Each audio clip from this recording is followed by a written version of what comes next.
Alright guys, how you doing? Welcome back. Welcome to P.O.V. See, tongue twister. I tell you, I'm not really good at introduction. Welcome to the point of views. There you go. It's your host Marco Dopey, and I've got my co-host. It's your girl Maggie. There Bad you go. B in the building. Yeah. Baddest girl in Sydney. Give it to them. Come on. Back to back. You know the vibes. The baddest Kenyan babe You know, there I'm gonna is. teach you. Two baddest Kenyan babes, but we share the spotlight. Cannot be 2 over 1. It's unfair. I'm gonna teach you a saying that I say. If you ain't about it, be about it. no, forget about it. Forget about it. Yeah, you understand? Maybe that should be a tagline. You guys understand? So when you see somebody doing shakara, say, hey, if you ain't about it, forget about it. come on. Come You know the vibes. Let's crack on. Today is like this one is dedicated to the Monday. Yeah. Because last time we spoke about a lot of, we're getting into the inside of, dissecting. Because we are dissecting. Yeah. So this one is dedicated to the Monday. So you as a woman, let me ask you this question. Do you prefer emotional man, like somebody that's entwined with the emotions, or do you prefer a man? Or there's a third option, somebody that's in balance. In between. Yeah. What is your? Of course, I do. This is about for the in between. However, me personally, I wouldn't go for a man who is so emotional. And I understand it is very toxic and we should allow men to cry and be vulnerable and all that. That was my next question. But I think you can be vulnerable without you don't need to be weeping. You don't need to be weeping and crying, but you can cry. I okay. feel like you can cry as a man. That's why I feel like I want you to cry to me like a man. Behind closed doors. Yeah, or even when you're crying to me, you don't sob. It will give me the ick. At least cry like a man. So it's okay for men to cry. You think it's okay? Yeah, of course. Because we have this stigma. We as mandem, shout out to the mandem. Yeah. We always have to be strong. Understand? But you know what I'm saying now? It's 2020 equality. If a woman is getting the same salary as me, now women are, shout out to the women too. Women are up. They're moving in life. The women are dominating. Me, I say it. Women are taking over. Yeah. Me, I know that for a fact. Yeah. Right now, the men are taking a back seat. So the tables have turned. In a way. And I don't want that to be the case. No, well, my friend, I know you go back to his Maggie money, Sha. Maggie money. And I'm gonna say this, isn't it true? There's a camera there looking at me. I cannot date a man who wants to be a house husband. But they're really. Nah, there's no way. Now we. And call me materialistic or anything, but I will lose respect for you. I'm not lying. But as long as you can provide, that's what matters. How are you providing? You're sitting at home 10 hours a day. If a man is not working, he's working from home. Yeah, that's fine. At least you're making some money. But for me, I don't like the fact that these days, I understand that men want, I saw this one on Twitter as well, men are now taking the piss in the sense that men now want to be treated like women. That's what I'm saying, the tables have turned. And I don't because the women are here doing madness. No. So you want us to do No. We have to back it. Nah, men want... We're chilling. Nah. My guy, just chilling. Even men want to be open doors. You want me to open the door for you? Of course, open the car door. Tell me, sweetheart, enter the vehicle. No. I will gladly enter. Nah. It does not bruise my ego. It makes my ego better. It makes me look at you in a different way. My friend, don't blame me. Blame the world. Yeah. The way the setup is now, we are all here. Yeah. Back in the days, I was here. So if you have the stigma, you can still. Me, I have the stigma of back in the days. So I still. No, but the thing is, back in the days, okay, I understand what you mean. Back in the days, men were raised boys were raised men are supposed to be the providers, the protectors. They're supposed to be there for their wives. They're the ones to go out, make money, find the money, and you're not supposed to cry. Exactly. You're not supposed to be strong. You cannot show weakness. Yeah. There's no such thing as weakness. I have a question for you. What as a man, what does being weak mean to you? It goes in various ways. Just answer the question in the sense, what is being weak? For me, and then I'll tell you to me what a weak man is. For me, if I ever find myself in a weak position, it's like, this is a mad scenario, by the way. But that's the only place I would consider myself as being weak. Where there's a gun to my head, right?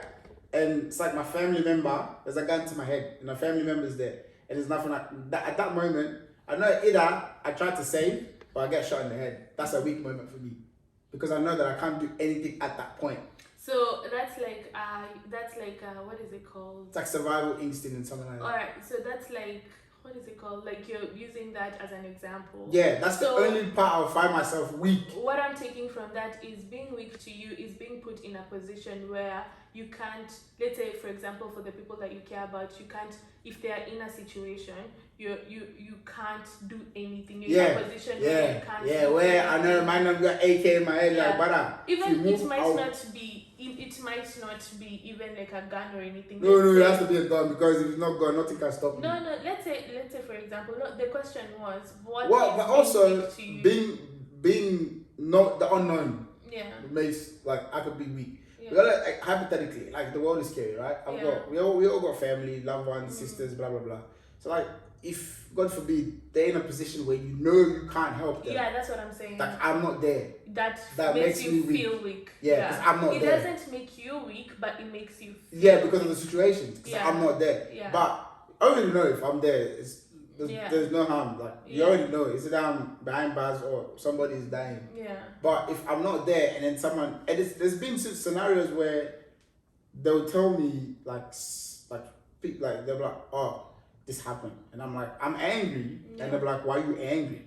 I'm like, because the way I see it is, if I'm not there to protect you or help you, then I haven't done my part as not really a protector, but somebody that looks out for you, either as your boyfriend or as your brother or as your husband or as your nephew, niece, whatever you want to call a son, whatever. You know what I'm saying? The fact that I was not in that position to help you at that moment, that makes me weak. It doesn't or make makes me you feel weak. weak. It makes you feel you know what I'm saying? Because there's a difference between being weak and being weak and feeling weak. Yeah, so that makes me... I think what most men feel, I'm not talking as a man here, I'm talking from what I No, we have to, this is why you call point of view. You have to get the women's views. Let's get your view. I promise, is that I feel like men sometimes put a lot of burden on themselves that make them feel weak. Because we I don't know. Listen, let me lie. No. They don't, so for example, if you have a partner or a brother or a father or something, and you have an issue, sometimes you tend, because as a man, quote unquote, you are expected to take on all those issues and be the problem solver. In the latter days, not these days. These days the problems are shared equally. But because sometimes there's still people in their 30s, in their late 20s, in their 50s, 40s, they still have that mentality where the men are the ones supposed to be the ones who solve the problems in the family, the head of the family and stuff. Yeah. So if as a man they are not able to solve that problem, it makes them feel like they are not doing their job, quote unquote, and that makes them feel weak and a bit vulnerable. And the thing is, within that vulnerability and that point of feeling weakness, men do not have anywhere to run to, because first of all, men don't talk to themselves. Yes, we're not, like, in the way you just said, which you tapped on, you hit the nail on the head. It's a generation thing, right? So it's passed on. Like, for example, I'm privileged to have my father and I, we have a great relationship. Like, he always does my head in, that's what I always say, but it's all love.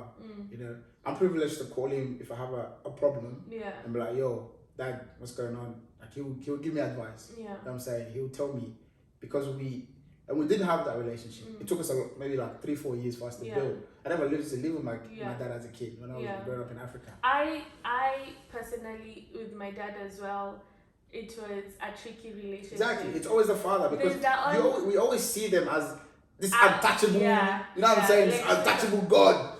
After God is him, because the father is made so high in the family, like the man or the head of the family is like a stigma, is like you can't approach. It's like a no-go zone. Even I realize now at my older age is that with my dad, I didn't. Still be It hesitant? is not respecting. No, like before, I didn't respect him. I feared him. There's a difference between respect and fear when it comes to your, to your parent, like your you father. know, right now I respect him. Yeah, like because you whatever he understand says, him now. I'm like, okay, it makes sense. I'll take on your advice. But I didn't respect him. I just feared him. Yeah, because there was no like in the chemistry in the way of we father didn't have and a daughter. friendship. There was no friendship. There was no conversation. Yeah. It was just I said, you do, and we leave it there. Yeah, and like the generation of my dad is he never goes to the kitchen. Exactly. We do. Living back. You can see my cooking videos. Follow me on Instagram. You can see. Follow us on our social. P.O.V Pod on Instagram. Yes, Instagram. Don't forget to like, share and subscribe. And always drop the comments. We always want to hear from the people. Yeah. What your version is. If you're a man, you know we're talking about you lot, including myself.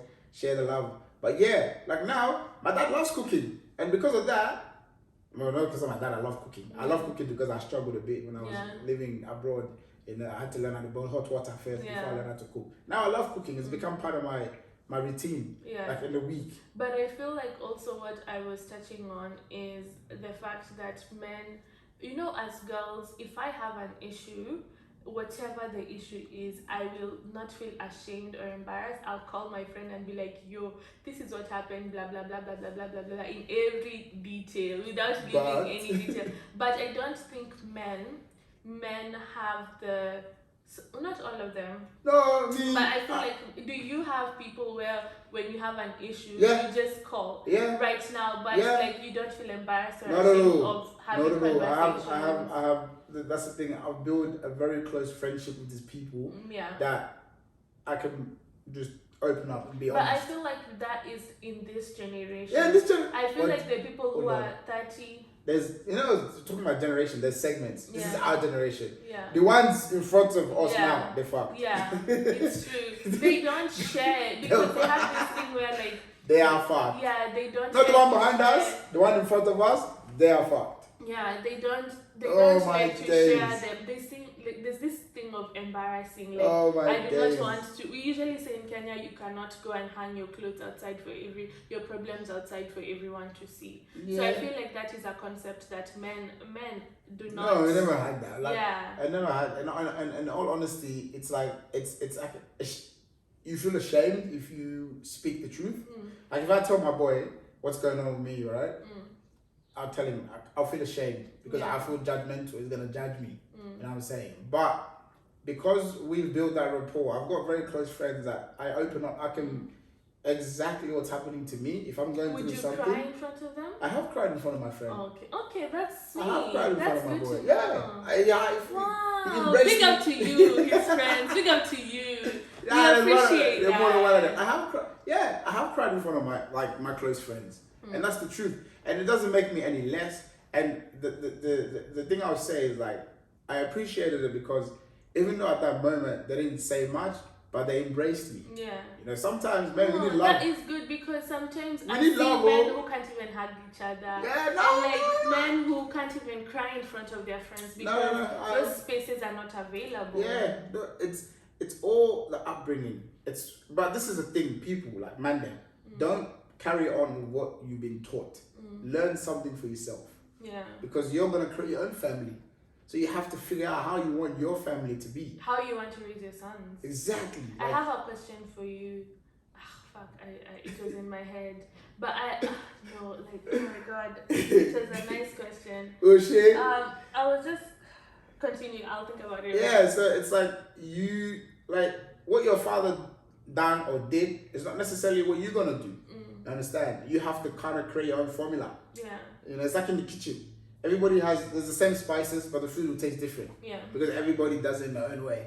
So that's the same thing about raising your family. As a man, you kind of have to find your own way to raise your children. Yeah. Because you can't take your father's concept, because it might work, it might not work, to take it to your generation and your family. Because also the thing is like, what's your wife, what's she gonna feel? How's she gonna react or feel?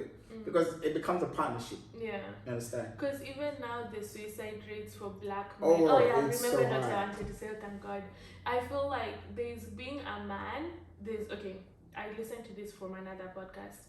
there's being She's a cheating man. once with another podcast. Nah, it's okay. There's being a man in general, right? Yeah. And then there's being a black man. And then there's being a black man in Africa. There's being a black man in a white man's world. Yeah. There's being a white man. And there's being a black woman. And there's being a black woman in a white man's world, like in this Western society. And there's being a black woman in Africa. And I'm putting all that together because being a black man in Africa, there's a lot of pressures that there is, right? Like, you come with a lot of pressures. There's a lot of expectations for you as a man. You know what I mean? And then there's being a black man in the Western society, right? And white men, white women, whatever, they have a lot of privileges. Black men are trying to compete in the corporate.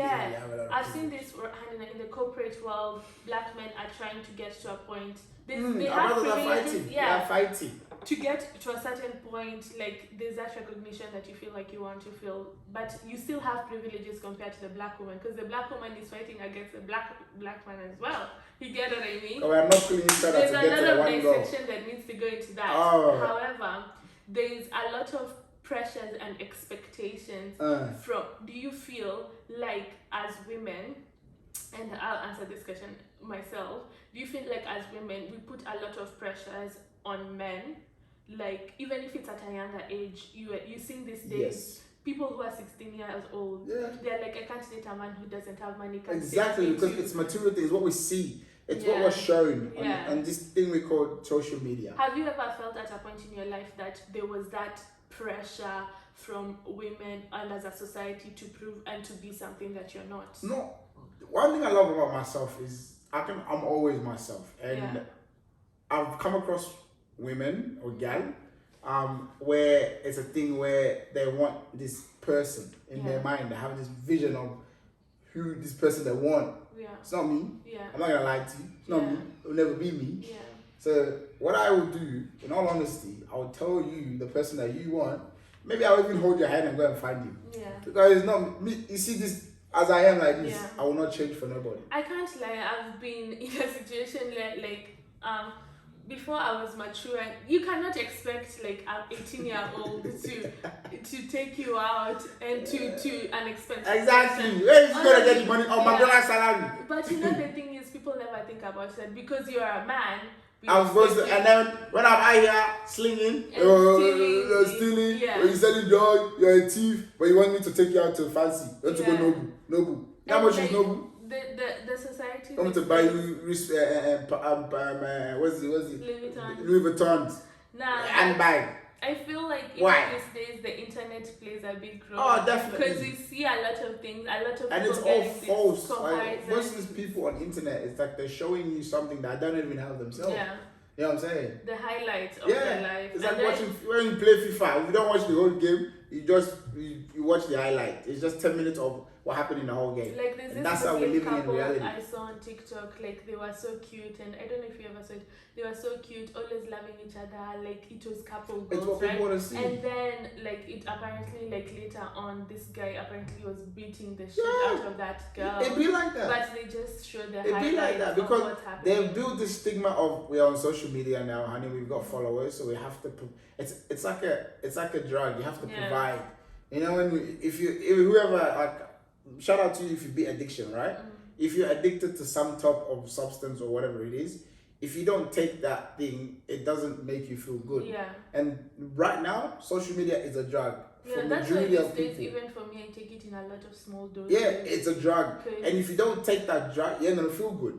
That's why people put their life and online and for people to see that everything is good. It's not good.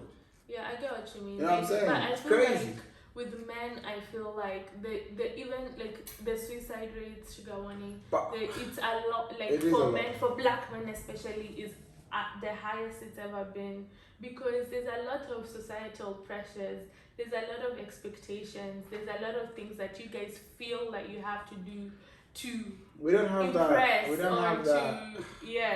I think look, the one thing that the white men are privileged in terms of black men, we don't have that safe zone. Safe spaces. I'll say that because everything is created by the white man, right? But as a black, Do you feel like here in Australia, as a black African man, you've been in a position with a white man that you feel that he's gotten more like special treatment compared to you? Definitely. Can you give us an example? There's too many. Just tell me. I'm so curious.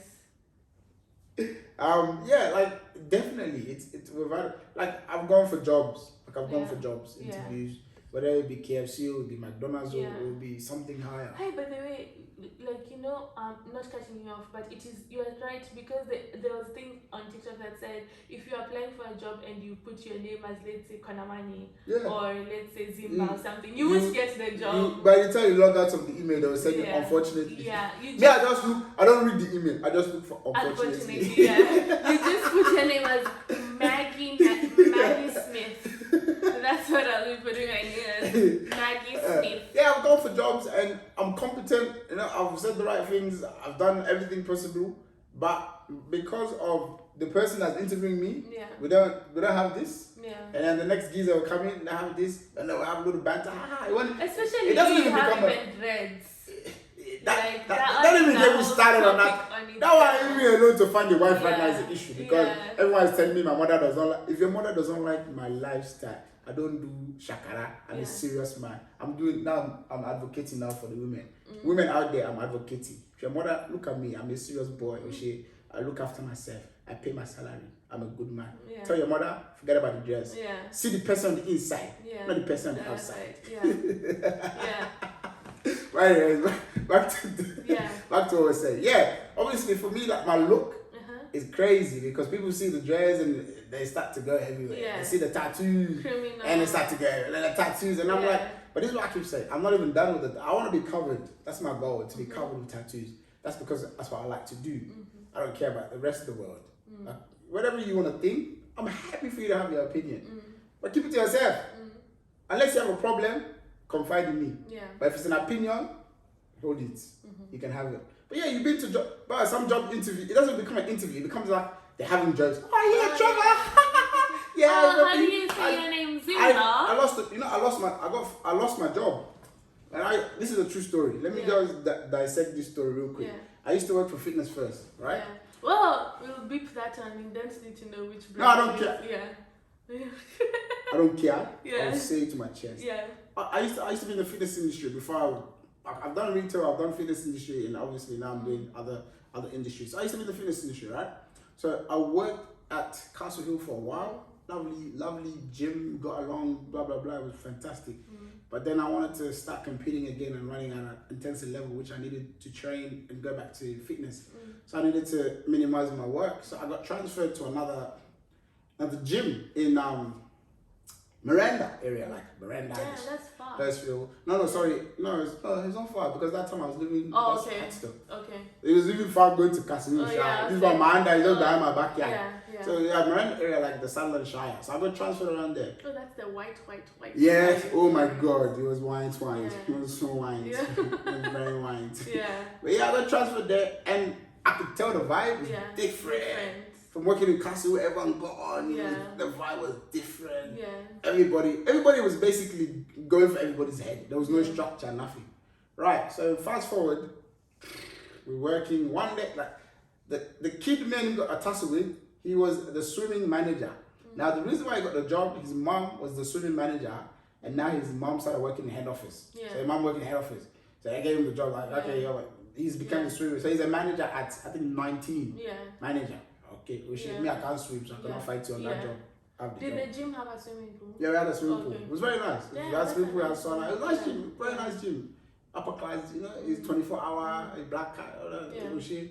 So like one day, I'm working, right? I'm sitting in the staff room, we're working, blah blah blah, I'm doing my thing. There was no one in the front office. Fair enough, there's no one in the front office, right? This geezer did not decide to go and look for somebody to go and offend. He comes inside, he goes, "Can you go to the front office?" I was like, "Yeah, sure." Front office? So we had the setup was like we had a room where we work. And then you have like the front where you sign up, like people come in, they sign in and blah blah blah. So there's no one at the front. So it's like, "Oh, can you go in and go downstairs and just check on people?" I was like, "Yeah, of course." But you are not doing that to yourself. You work in the same institution, does different department, but you know what to do, right? So you can do that for me while I finish my work. Yeah. Bruh. Me? What did you say? Before I get to the side, yeah. I respect anybody and everybody. Yeah. But one thing you will not do to me yeah. is belittle me. Yeah. You understand? Mm. Doesn't matter how if you're rich or poor. Mm. They'll never put me down. Yeah. Because I'll step on your head. Facts. Mm-hmm. Before I get, so yeah, this guy, he came one time, told me, I said, I'm coming, let me finish my work. He comes again, bro. Good. I'm like, cousin, you know what to do. Just hold it for like 5 minutes. And I wasn't the only staff member on. Yeah. The other was staff what member, you were doing important? Yes. Okay. It was got to do with work. Okay. But another staff member was on the gym floor talking. Yeah. There's someone else was talking, just galavanti. On the man a bit. He comes back again. He says, there's Aussie saying we cannot say because it's not appropriate. He says, oh, if you don't calm down, Fucking hell, man. yeah, man, fuck. He said some Aussie word, which is equivalent to the capital C word. So, yeah. See you next Tuesday. Yeah, that one. Okay. Oh my god. That one. So, yeah. so when he said that, oh, me as a black man, flip script, I switch. Yeah. I did not beat him. Yeah. I don't do violence. Yeah. Violence is the last destination. I go outside. I'm like, fucking hell. In front of everybody, I said to this little, because he's a little kid, man. I'm like, yo, you ever speak to me like that? I will step on your head. Literally, that's what I said. And there was this big ass juice up motherfucker on steroids because the personal trainer wants to come out. But if you want to come have yours, me and you can sort it out. I don't care. Because you're swelling. Listen, that's the thing. When you're big doesn't mean you're strong. There's a difference between being big and being strong. You can look swelling. But the way you don't get people who are that big and you're not competing. Exactly. Like so this big ass motherfucker wants to come and be flexing because I'm trying to. You don't even know what this kid said to me in the room. Yeah. He has no idea. Because I'm coming. Yes, I exploded in front of everybody. That's because I'm angry at that moment. I'm allowed to show my frustration. So fast forward, that happened. They call the manager. Guess he complains. And call the mom. Call the mom. Shit. Like in that office. The mom calls the manager. The manager calls me, tell me to go home. I was even that moment I was looking for other jobs because I knew that was not my something didn't fit. You don't feel comfortable. Definitely. Yeah. I know it didn't fit. So we had a manager came, we had a meeting, sat down with the big boss, and then we spoke about it, and then they're telling me based on investigation. I just told him, I'm like, look, I'm not gonna lie to you people. It's bullshit. Yeah. I said it straight. I'm like, obviously I'm not coming back. So don't sugarcoat it. Yeah. Tell me now so I can go home. Yeah. Literally what I said. You said that to them? Yeah. What? And then what? I'm honest. I'm not gonna lie. Yeah. Because I know that whatever, even if there's evidence, which there was evidence you can see, it doesn't matter. Because this kid's mom was in head office. Is already part of the office department. So she will say, I'll quit if my son doesn't get. You know what I'm saying? Black white people always have to get their way. So I'm like, my father does not work for head office. So. My father does not work for head office. Oh shit, let me just execute. So what I did, I said it straight. When like the area manager, the gym manager, it was the manager moment. All the manager decided to come sit down. Yo, don't waste your time. Tell me what it is so I can go to my house. Because I'm even late for training. Why am I wasting my time? Why are you gonna come here and be preaching to me and be telling them I already know that I'm not coming back. Yeah. Situations like that, you're not coming back. Yeah. Because I always see the black man's reaction. Oh, black people react. Aggressive. But you put us in positions for us to show you. I feel like even if you're put in a position where like you're showing your frustration, even if you don't want to fight, you're calm and you're trying to. Yeah, even if you use words, it's still an issue because of this. Yeah. It's crazy. Yeah. And that's why sometimes for black men, it's hard for us to show that emotions. I don't blame us sometimes, but if it's just black man to black man, you're allowed to be yourself. Yeah. But for me and my close friends, if I have an issue, if a girl broke my heart, hey, I'll cry. Yeah. I'll cry because it's okay. It doesn't make me. It makes me stronger because you know what that does is it makes me realize emotions like I have it, and people think there's only two types of emotion: happy and sad. No, there's so many. There's frustration. There's so many that we don't untap. That we don't untap. And I even feel like sometimes it's difficult for like men or black men to express their, like, some people have anxiety. Yeah. Those things, there's a lot of shame in that. Yeah, anxiety, but depression. we're here to tell you guys it's okay. It's okay to have those issues, right? Call, like I've called safe people 123 helplines. Really? Yeah. I've called them at a point in time I was on my lowest. I've called them. I've spoken. Okay. Obviously, it's not a white. You're speaking to a white person. Yeah. You just know you're not speaking to a black person. You can just tell. Hello, my name is Karen. How may I help you? Yeah. You can tell Becky. Karen or Becky or Sandra. Anyone you know is. But I've called, and I have listened and talked, and it helps. And it helps. So I think the older I'm getting, the more emotional I'm getting. You're getting emotional maturity. That's what I'm trying to say. That one, because not like weakness, but emotional intelligence, because it makes me better. And this is what I'm saying. Honestly, this is like a big, me and my parents, but like that, my best mate. Big shout out to my parents. Big shout because out to you guys. Sometimes my dad's always annoying me. My dad, you know who you are. So my father, you know who you are. You're annoying. But because I have that relationship with my parents, it's allowed me to discover who I am. Yeah. I didn't grow up in that stigma of to be scared to confide. You know what I'm saying? Like me and my parents will have a 2-hour conversation. I feel like I grew up in a situation where I was scared to confide in my parents. Just because there's a lot of fear involved, like I didn't feel like it was a safe space. It'd be like that, but it takes time. Most African kids, to be honest, I feel like you become closer to your parents when you're older. But when you're younger, you're scared of being beaten. Oh, bro! And the thing is, my dad never laid his hands on me.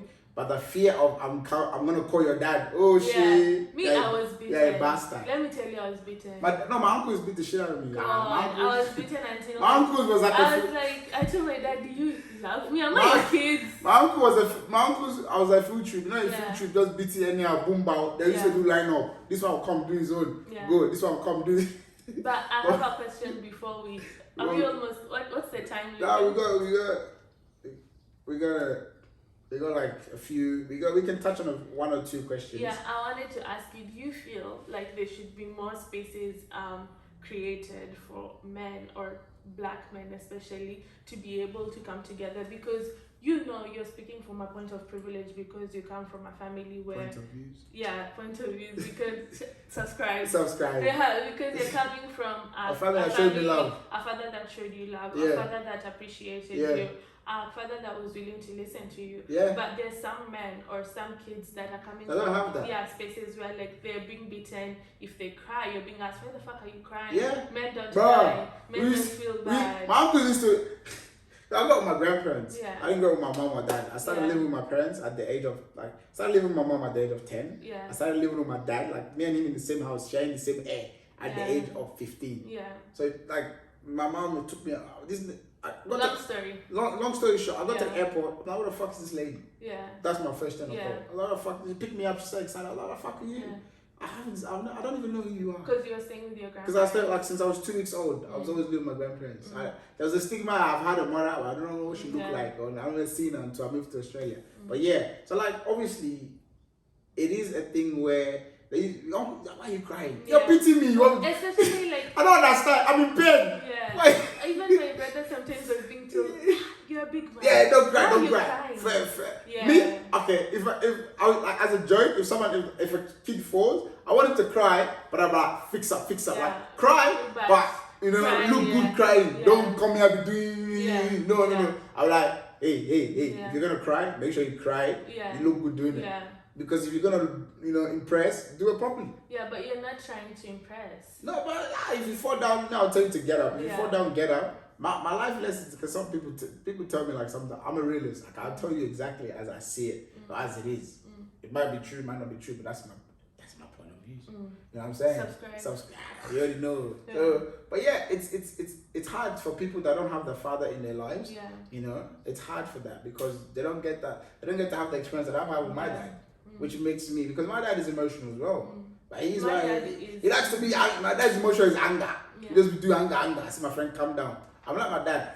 I get angry, but I also got the soft spot in my mom where I can be very calm. At all. I can be very calm.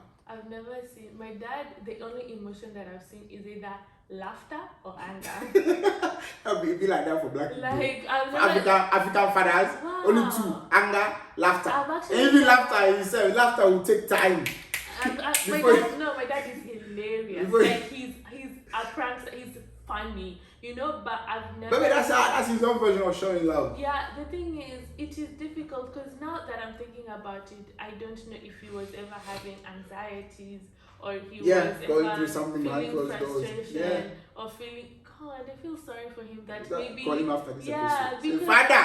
he might have been going through stuff in life that loneliness or like sadness, but as kids, and what we he's never seen see and what that. he's brought up, and you can't forget our parents' generation was messed up. I feel it was like very hard. It was very messed up. My dad, if I tell you his story, he's come from, in my mom's side, in my dad's side, he lived a hard life. There are almost 13 kids.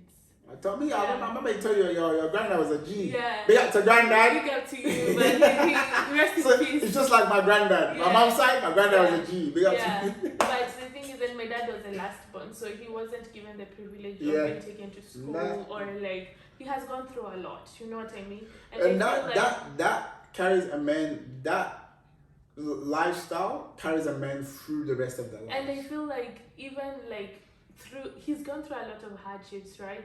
And I don't think he'd ever, when he shares the story, to sit down he's just like, oh yeah, this is what I've been through, or like, but he doesn't tell us how he felt in that particular. Like, because he never feel sad, anxious. You know why? Because in his mind, he's never had the opportunity. Yeah. Like I don't have the luxury of sitting here and debating my feelings. You know what I'm saying? My problem is how do I fix whatever's going on, or how do I provide for myself? So when I have a family, I can, show them the love that I didn't get. Yeah. But doesn't mean that, and that's such a good point. You know what I mean? That's the problem. Yeah. It's because it's not like being emotional is a luxury. For a man, us being emotional is a luxury. We don't have that. We don't have that luxury. Because I feel like even now in this generation, if I see a man crying, before I get to a point where I'm crying you, I'll be like, hey, sweetie boom, I'll be like, why is this man crying? You know what I mean? But I have to unlearn that because men also are going through stuff. Oh, so much. We go through a lot, man. As men, we go through a lot. And like me, I came here as a kid, but before I even got to Australia, the things I've seen was crazy. And it's like, this is where people be diagnosed. Don't diagnose me. There's nothing wrong with me. It's called part of life. It's living. No, it's not, babe. I'm not.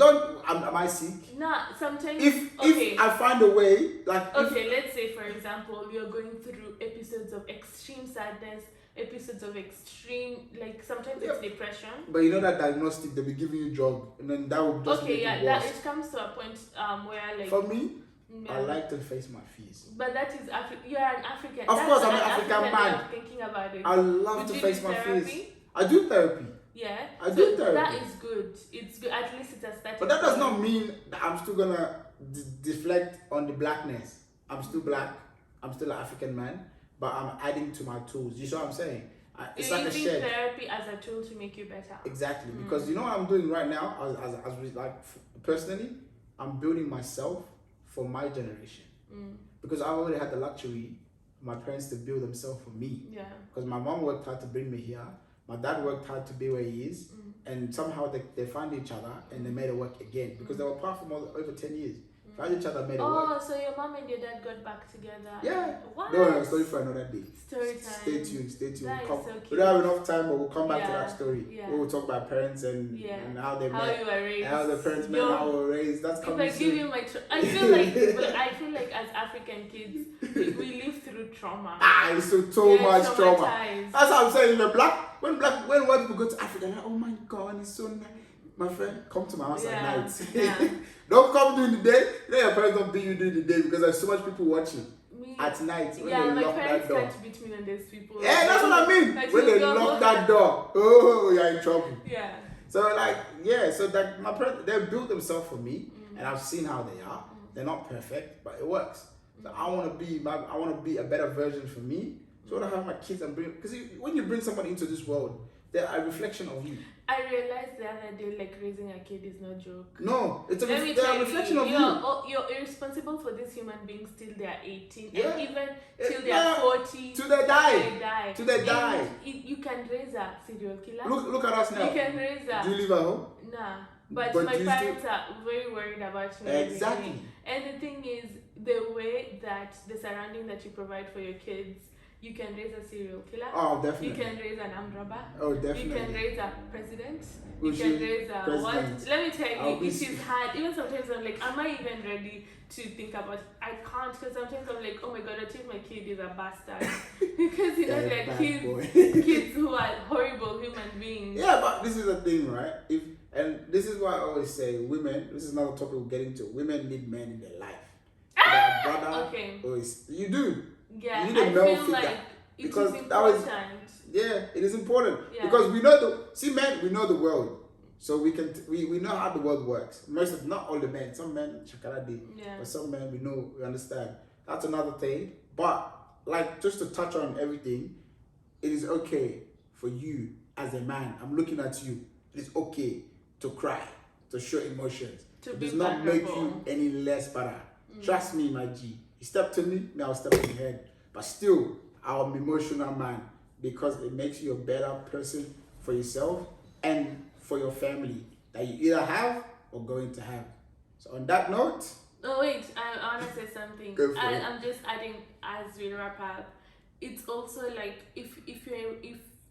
I respect the fact that you've said that you're using therapy as a tool to make you better, and I feel like men should not be ashamed to do therapy. Don't be ashamed to do whatever you want to do, man. There's free therapy places. Even if you don't want to see somebody and pay money, there's call lines. You can just call. Sometimes I literally call. Like, I've been through it, like, in my life. I'll call them like, this is happening. They'll tell me, how do you feel? I tell them how I feel, and they'll tell you. Even though sometimes it's about count to 10. But that should work sometimes. Yeah. I'm not saying every day, don't be coming and tell me, say, Dopey said, I should be doing that. Don't come to my head. But it is very important. But it's okay to try. And it's okay to talk to your family. And don't feel ashamed to Don't feel ashamed. So. You look for helplines and put them in the description. Yeah, you might have one of your boys going through something. Going through something. Just ask him, brother, are you okay? You know? And that question is so important, by the way. Yeah, give him time. And they will come to you, be like, nah, man, like, I've been through it. My boy, are you okay? And I also think in friendships that men should provide safe places for their friends to be able to communicate. If your friend does not bring value to your life, that's another topic for another day. This person should not be your friend. Yeah. But you know what to do. Yeah. Like, subscribe, share, comment, tell us your opinion. As a man, as a woman, tell us your views. Tell us your emotions. If you guys have safe spaces to have conversations, or if you guys would be willing to create spaces. And if you want to ask us questions, yeah, I'm more than happy to. Feel free to reach out to us on our Instagram. Yes, P.O.V. And on that note, I'm your boy Michael Dopey, and this is my beautiful Oshe Kenyan beauty. That's what I'm talking about. One-on-one. There's no two. There's only one. Maggie. And thank you guys so much for watching. We'll catch you guys in the next episode. Yo. Bye. See you. Bye.